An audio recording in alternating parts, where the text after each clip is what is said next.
How's everyone doing? Awesome, baby! A lot better.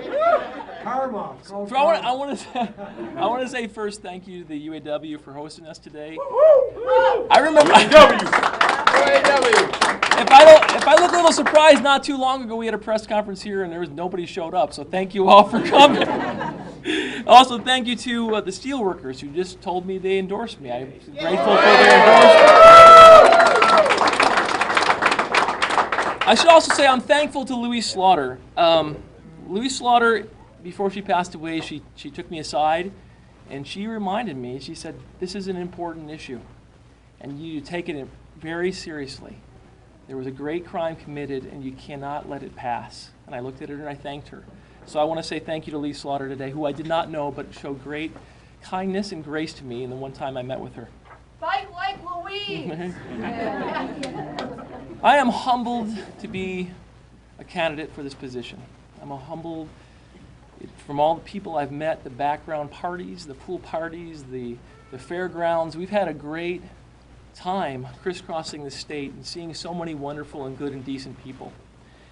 I am humbled also because I come from a humble background, and to have this opportunity to run for this office, it's a great honor, and I feel a great duty to do the best that I can. I am disappointed and sad, however. I take no joy in the terrible news we heard today, and I would be wrong if I were to gloat. I'm sure Chris Collins and his family are going through a great amount of turmoil right now. And I'm not a person that takes joy in the failures of others. I'd rather celebrate the success and the accomplishments of others.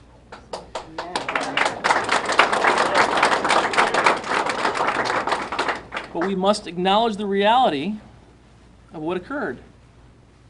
Today was a seal and a confirmation of what so many tried to keep secret and pretend wasn't true.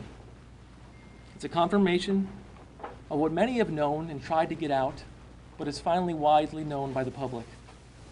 That Chris Collins used his position not to serve the public, but to serve himself, his political friends, and his family. While he was bragging about making millionaires in D.C. and using the people's house for that purpose, he was not serving the people of NY27. He was not serving the people of Hamburg, of Albion, of Warsaw, of this district, the people that I have met. His behavior does not represent the values that I've seen and that I know exist here.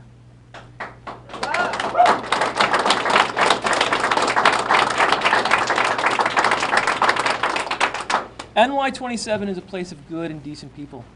People who work hard. But today is sadly a seal and confirmation of something else we all know is true. That for many of us just don't make it. That many of us are taken advantage of. They work their whole lives and see nothing but debt. They work their whole lives and never have access to a proper pension or health care. It's stolen from them. They work their whole lives and they never have the secret opportunities that Chris provided to his friends and family. This needs to change. The cheaters in this game need to be thrown out.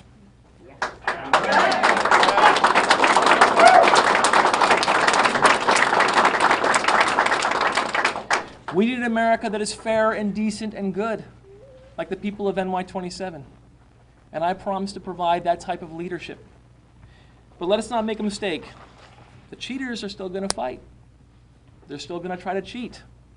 They're going to try to label me someone who has been a small-time supervisor, who has kept a balanced budget, who has increased surpluses, who has led us to the highest credit rating our town has ever had, who is an Eagle Scout, who is a father and a husband and a dad, that I'm some type of radical because I have a D next to my name.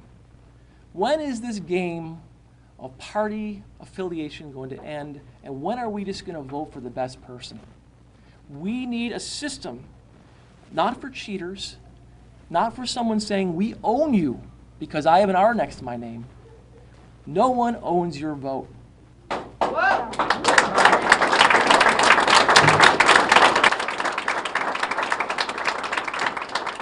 My message remains the same now as it was when I first started this campaign or when I first had my press conference here and nobody showed up. That I am not owned, I am not bought, and I'm not afraid of anybody. But this is going to be a fight. It's going to be a serious fight because we know how much they fight.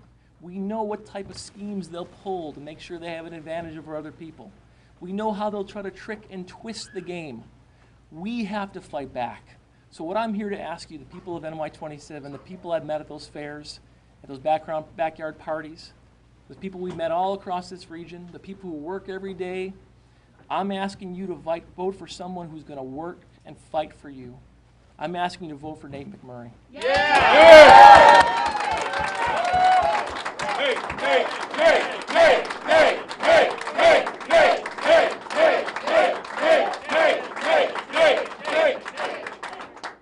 What I also say is, America's for all of us.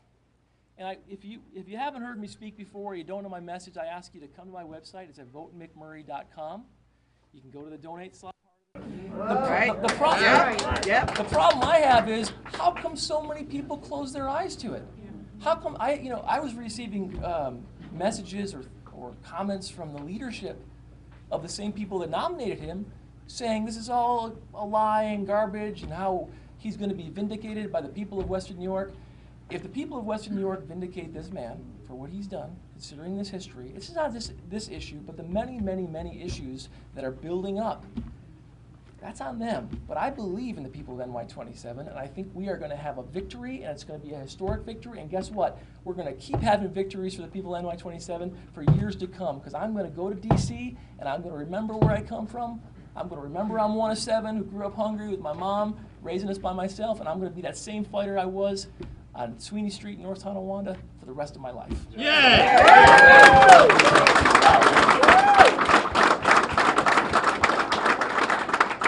would you rather run against? An indicted Chris Collins or another Republican if they were able to replace him on the ballot? I'm sticking to my message. I don't care who they replace him with. I'm unafraid.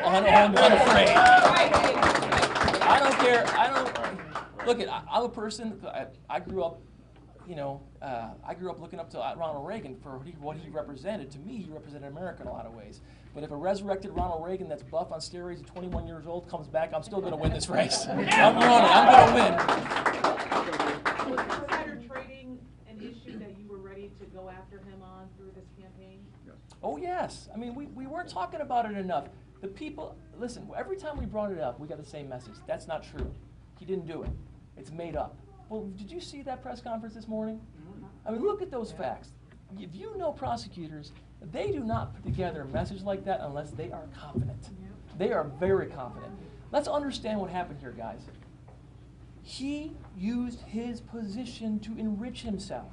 And all of these surrogates and these people that helped him and propped him up should also be held accountable.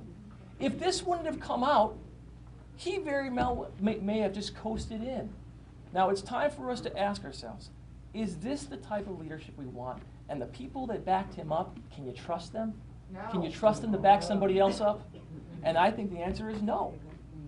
So do you plan to continue this message throughout your campaign now? Is this going to be a new message? If you forget anything about this today, let's remember what I'm going to say. Remember who I am. And remember, my message is this. Middle class, middle class, middle class. I'll be fighting for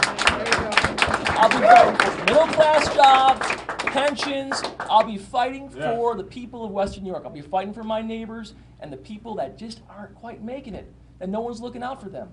They're passing tax cuts that create a $2 trillion deficit in our country, that put Social Security and Medicare at risk. And meanwhile, people here are working 3 jobs and still not being able to pay their car insurance. I talk to them. I see them. We need someone who understands what that's like, and someone who's going to get out there and fight for them. I'm that person.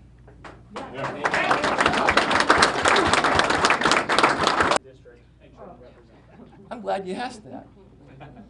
Listen, that district used to include New Rochelle, New York. You guys understand that? That's New York City. Chris got arrested at his apartment in New York City.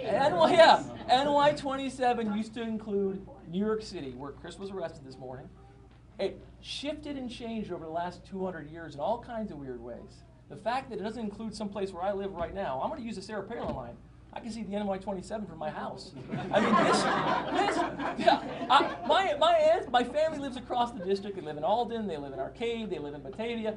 We have people across the district. My ancestors came here and they built the Erie Canal. Wow. That canal water flows in my veins. For them to say I'm not of NY27 is a joke. I clearly am. This is my people. I started here, Erie Community College. I'm a guy who worked his way up.